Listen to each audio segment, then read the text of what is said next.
Lesson 1. Your attitude is your window to the world. Better keep yourself clean and bright, you are the window through which you must see the world. George Bernard Shaw. It was just after 1 p.m. and Sarah was getting hungry. She had put in a few productive hours of work at her desk, and decided to get a bite to eat at a nearby coffee shop. A few minutes later, Sam walked into the coffee shop. He, too, was on his lunch break. Sam sat down at a table a few feet away from Sarah. The same waitress served Sarah and Sam that afternoon. Each customer waited about the same amount of time before the waitress took the order. Each of them received their meal around the same time. Each of them was served well-prepared, wholesome food. And each waited the same amount of time the waitress to deliver the check. But that's where the similarities ended. Sarah had walked into the coffee shop with a smile, a spring in her step and a very positive outlook on the world. It was plain for everyone to see. Her body language and her posture reflected her optimism. Sarah had a delightful lunch, exchanged some pleasant conversation with the waitress, and went back to work with a recharged battery. Attitudes are a secret power working 24 hours a day, for good or bad. Unknown. Sam, on the other hand, had entered the coffee shop with a scowl on his face.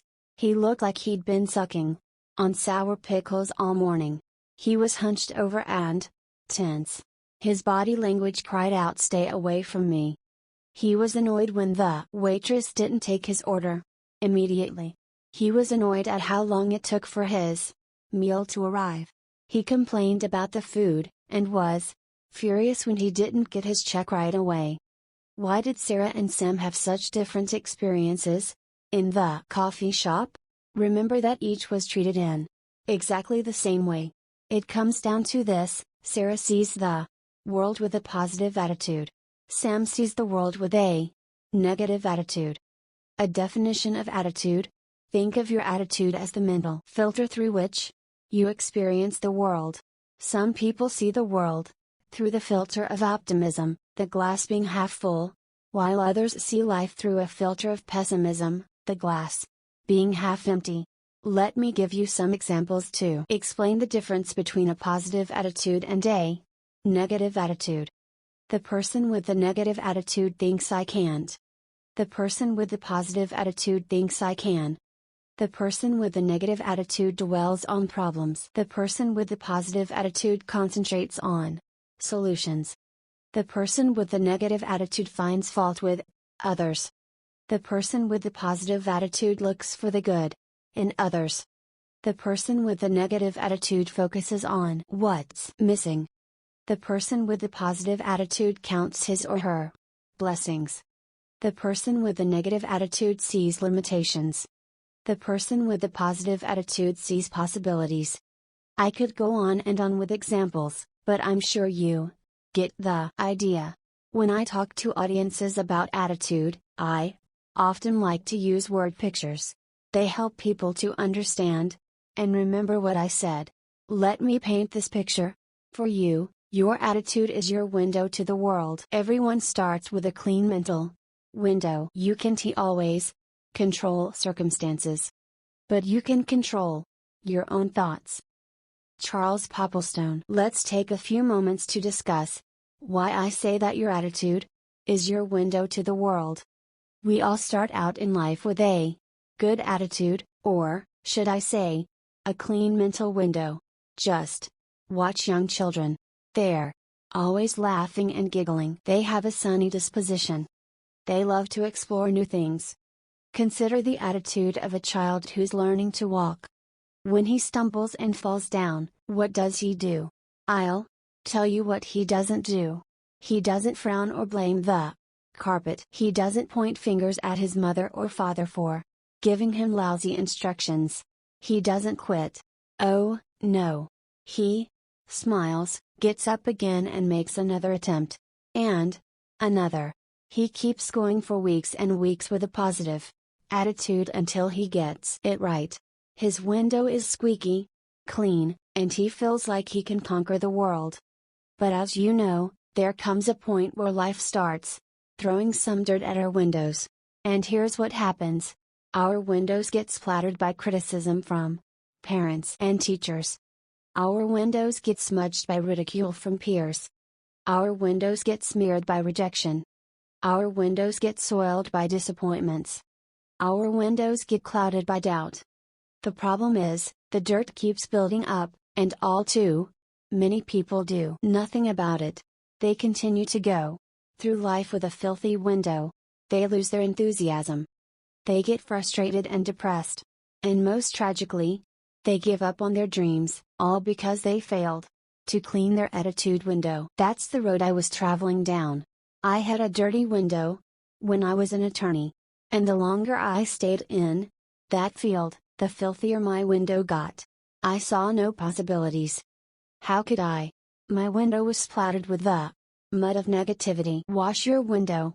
But then, by the grace of God, I learned that all I had to do was clean off my window. I had to improve my attitude so I could see the world clearly again. After I removed the grime from my window, a whole new world opened up for me. The frustration and depression lifted. I had more confidence. For the first time in many years, I could see the magnificent possibilities that life had to offer. And I was able to make a career transition and do work that I absolutely love. When you really think about it, I'm in the business of helping people to clean off their windows, to get a better attitude. Do you see what I mean when I say that attitude is your window to the world? Can you appreciate how your attitude affects the way you see everything in your life? More importantly, are you beginning to see those areas where your window needs to be washed? There is nothing, either good or bad, but thinking makes it so. William Shakespeare. You control your attitude. It's your job to keep your window clean. Sure, I can give you a little encouragement. And other people can encourage you, too. But in the end, nobody else can do it for you. You see, you always have a choice. You can leave the filth on your window and look at life through a smeared glass. But there are consequences to that approach, and they're not very pretty. You'll go through life negative and frustrated. You'll be unhappy. You'll achieve only a fraction of what you're capable of achieving. There's a better way. When you choose to take out your squeegee and clean your window, life will be brighter and sunnier. You'll be healthier and happier. You'll set some ambitious goals and begin to achieve them. Your dreams will come alive again. Still doubting whether you really have the power to change your attitude? Perhaps you're thinking, Jeff, that's easy for you to say. Your attitude wouldn't be so good if you had my problems. Granted, some really devastating things may have happened to you. You may have endured much suffering. Perhaps you're going through some tough times right now. But, even under the worst circumstances, I still contend that you have the power to choose your attitude. I'm not saying it's easy. But the fact remains, the choice is yours. Let me tell you about a man who is well qualified to speak on the subject of attitude. His name is Dr. Viktor Frankl, and he went through hell on earth, and managed not only to survive, but to inspire millions of people. You see, Viktor Frankl endured years of horror as a prisoner in the Nazi death camps. A happy person is not a person in a certain set of circumstances, but rather a person with a certain set of attitudes. Hugh Downs. To make matters worse, his father, mother, brother and his wife died in camps or were killed in gas chambers. Every day, Frankl and the other prisoners suffered from hunger, cold and brutality. Can a person control his or her attitude in a situation like that? Here's what Dr. Frankl had to say about the importance of attitude in his best-selling book, Man's Search for Meaning. Everything can be taken from a man but one thing, the last of the human freedoms, to choose one's attitude in any given set of circumstances, to choose one's own way, even though conditions, such as lack of sleep, insufficient food and various mental stresses may suggest that the inmates were bound to react in certain ways. In the final analysis, it becomes clear that the sort of person the prisoner became was the result of an inner decision, and not the result of camp influences alone. Now, if Dr. Frankel and the other prisoners had the ability to choose their attitudes in the face of such unspeakable suffering, who are we to claim that we cannot take control of our attitudes? As Hugh Downs has said, a happy person is not a person in a certain set of circumstances, but rather a person with a certain set of attitudes. That's a powerful statement, and it's the truth. When it's all said and done, you, and you alone, control your attitude. Attitude and success. Okay, let's say you clean off your window and develop a positive attitude. You're smiling. You sit home and think positive thoughts. Will that alone lead you to outrageous success and the realization of your fondest dreams? No, it won't. Because there's more to success than just having a great attitude. To maximize your potential and achieve your goals, you need to apply certain time-honored principles of success that have helped millions of people to achieve extraordinary results. And they'll do the same for you. In the next 11 lessons of this book, I'll be taking you through these success principles, step by step.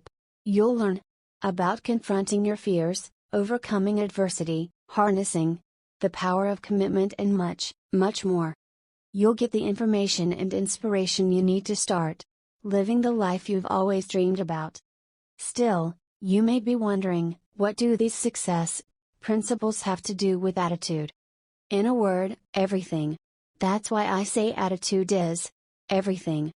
Without a positive attitude, you can't activate the other principles. Your success in life begins and ends with your attitude. It's only when you clean your attitude window that the other success principles can shine through. If your window is smudged, only a fraction of the light of these principles can get through. Your success is limited, or even blocked. But when you learn to keep your attitude window clear, the light comes pouring in and you can use these empowering principles to earn more money, have more satisfying relationships, increase your spiritual awareness, and reach your full potential. When you combine a positive attitude with the other success principles, you become unstoppable.